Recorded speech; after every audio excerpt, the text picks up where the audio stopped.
I'm Austen Mengler. I'm a concept artist and illustrator. I love creating warped creatures, monsters, having fun with visceral blood and guts and the human form. And yeah, for the past several years I've been designing my own monsters as well, touring around Australia with conventions, Supernova, Oz Comic Con, and yeah, working as a freelance illustrator. I love designing monsters, but at an early age I got really into like Space Jam and Looney Tunes, things like Shaun of the Dead, and exploring a horror in that kind of way led me into lots of different ideas. But then yeah, video games like Dead Space, lots of visceral things like Doom, and then looking at the concept artwork and behind the scenes kind of making of has really inspired me to pursue that kind of career into creating monsters myself. And in terms of inspiration for the Faceless Man, I had so much fun exploring my favorite films like Pan's Labyrinth, The Pale Man, and The Thing, John Carpenter. And looking at more of the old school kind of practical effects instead of the kind of CGI overload we have these days. You know, don't get me wrong, I love CGI when it's used right, but sometimes it can just really be, you know, relied upon too much.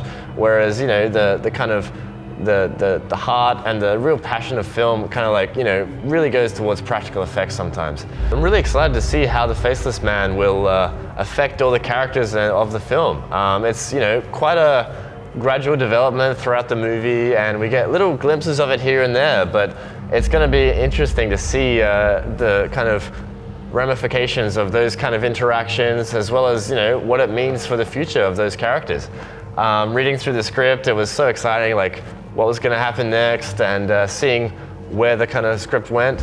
Yeah, it was a lot of twists and turns I didn't expect, so I'm really chuffed to be able to, you know, be part of the process and also, yeah, be the heart of the Faceless Man design. Everyone has a face, so it's really scary to think about, you know, just not having a face. I mean, as funny as that sounds, it's definitely a primal kind of fear we all have, and the not knowing what that person, that object or that monster is thinking, feeling, saying. And I love in the story how it kind of definitely metaphorically represents a lot of things as well as the literal horror.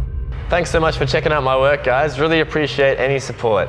Feel free to check out more at austenmengler.com, and you can always head out to my website and sign up for my newsletter.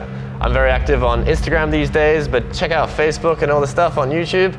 I've got a Patreon project in the works, and I can't wait to launch it and get more behind the scenes content out to you guys. Feel free to check it all out, and thanks so much. Have a great one.